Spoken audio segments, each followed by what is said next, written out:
you're asking yourself the wrong questions. And he starts laughing. He's videoing. He's like, Rich, all I'm thinking about is how bad is this going to hurt? It's as much mental as it is physical, that's for sure. Good?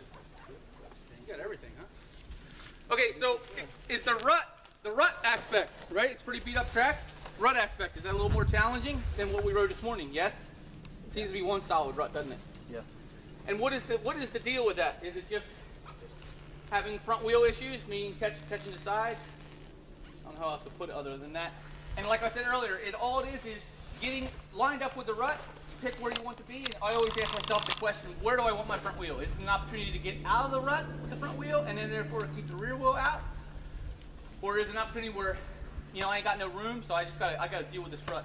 I mean, then you gotta line the front wheel up with it, get it there, and then look further. Look through the rut. Because if you just stay looking down like this, which a lot of us do when we get into a rut situation, we back off the throttle. If there's no power to the rear wheel, the front wheel starts searching. It's light, there's nothing to drive it, it starts catching the edges. Easier said than done. So what I'm saying is get in the rut and look further. And try and be more consistent with the throttle, but not hard on the throttle. Because we talked about this morning, being easier on the throttle, less throttle longer, is a lot more progressive. If you're that guy who just always goes to the same throttle zone, meaning real hard, that's not going to be good either in a rutted situation. What are you going to have to do? Slow down, right? And then when we slow down, what do we usually do? Stab at the brake, and then when we're in a rut, that's not pretty easy. Okay, so pick out a section where we can go work on. I have a couple.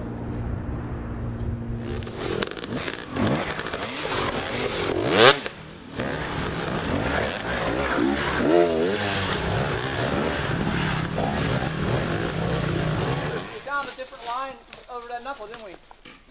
For some of us. And then back there, not using the main line coming into it. Was it different when I pointed that out to you? Yeah?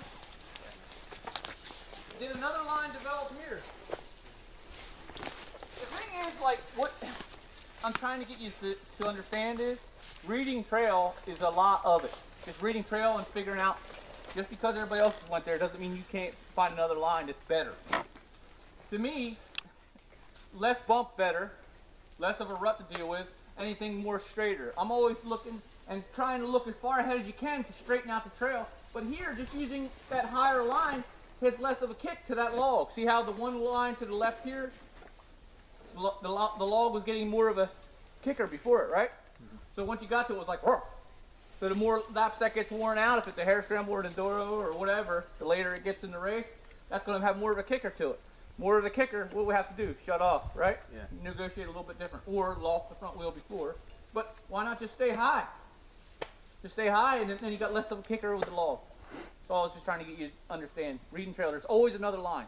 We look down, we always end up following where everybody else went. Let's move on to something else. What else?